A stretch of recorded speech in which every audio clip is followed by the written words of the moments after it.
Swap out radiators today on a 2003 Dodge Ram 1500 4.7. Seal broke on the old one, so we're going to extract it out and swap it out. First thing you notice is these three bolts have to be removed from the air conditioning condenser, and then we have a major mounting bolt here and another one right down here. So we'll go ahead and pull those, loosen those up, and disconnect some other hoses, and we'll go from there. Okay, we got the two upper bolts out. They are 13 millimeter bolts.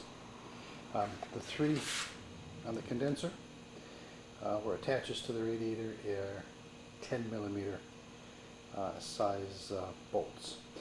Next we'll go ahead and drain the radiator, and at that point disconnect the hoses, and we should be able to lift this thing right out. Pretty straightforward so far. Okay, next we're going to take the overflow canister off. Those are also 10 millimeter bolts. We'll separate that from the fan shroud and see if we can't yank this thing out.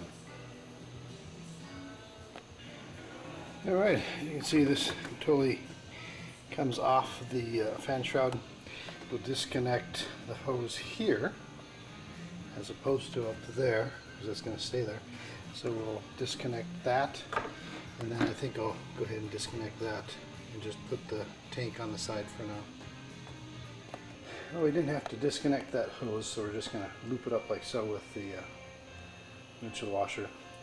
The fan shroud is held in by four 13 millimeter bolts, there, down there, and then also on this side here by the windshield washer fluid reservoir, and then one down there.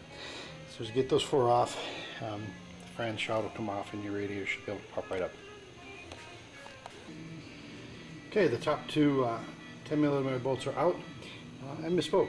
There's no two bolts on the bottom. That just slips into a form, so to speak, and you'll be able to see it on your new radiator, but it is just simply a form that it falls into. So we don't have to worry about the top two 10 millimeter bolts, and then we should be able to pull this top part off. Okay, with those two top bolts out and the radiator fan shroud up out of its holders, we just push that back over the fan. Probably should have disconnected the negative side of the battery, but I know it's not going to be started up, so I'm okay right here. Also, if you got a nice long screwdriver like so, you'll be able to pop out the automatic transmission tubing in the little holder right there. And we don't want to disconnect that yet. We don't disconnect it at all. So those are disconnected. We should be able to pull this thing out.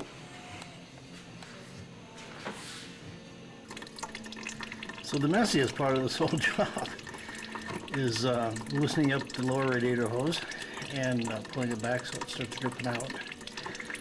I didn't want to make a mess since I'm in my garage, so I'm just letting it kind of dribble out. When it's completely done, then I'll disconnect the hose. The radiator that I have, I do not see a drain device on it, so it's just simply taking the lower radiator hose off and letting it drain out.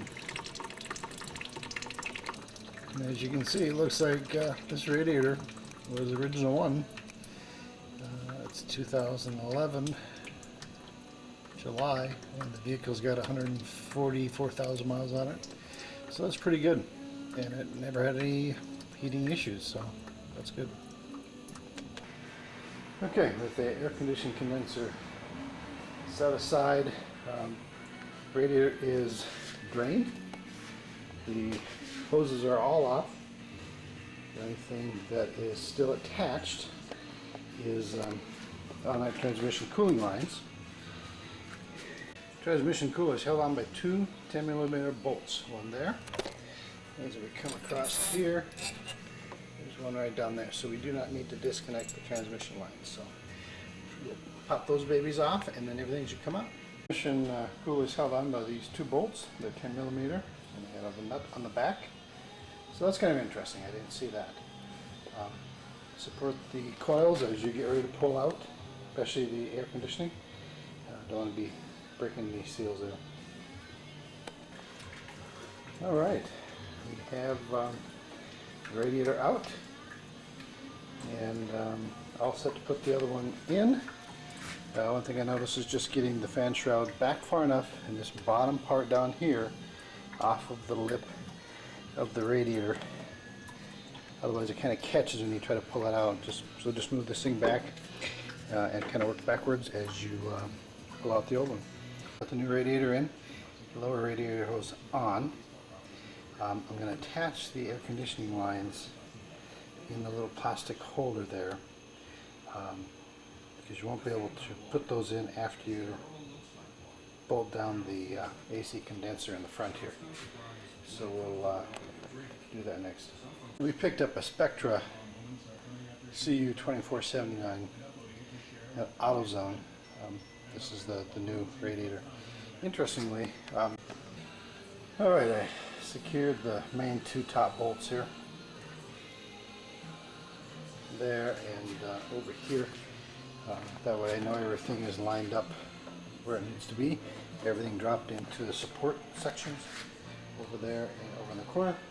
AC condensers are set up. Next will be the oil cooler. Have to get up underneath there to better get the bolts in. And pretty much everything else is just to, I think, kind of put everything back together. Okay, have the top radiator hose clamped up. Just put the fan shroud in its two connection points. Although you can see that down there. The overflow tank attached, hoses all hooked up with the connectors, I guess, in place. Nice and solid. The only thing else I have left to do here is the transmission cooler line. I want to get up underneath there. And while I'm up underneath, then I'll move the clamp on the lower radiator hose, so we're good to go here. It's been about a little over an hour, and it's been kind of a slow process. Typically radiators pop in and out pretty quick within about an hour. Just first time you do this on a new vehicle, just takes a bit more time. But let me finish this up. Alright, so we have the oil cooler frame buttoned up there. And also right over here. The cutout captures the nut. While I was underneath, I decided to put a new lower radiator hose in, and I didn't have a tool for those large Mopar clamps, so I switched out to the screw type. But we're all set to go. We've got new lower hose and new clamps, and we're all set to go. Everything is nice and tight.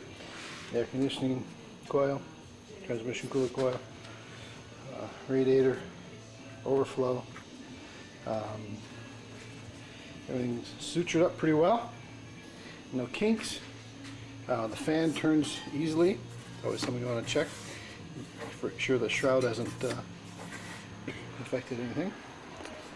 I think we're about ready to put some antifreeze in and start her up. Okay, 2 gallons of antifreeze put in. Not sure how well you can see that. Brings us right up to here. Let's start it up and let it run. Get out of the system and QS it with antifreeze. Well, running. Can't see any leaks anywhere.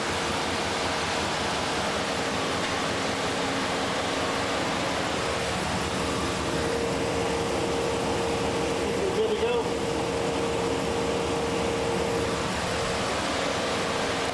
Total time was a little over 2 hours, but had to take time to go to the store. About an hour and a half project for you to do at home.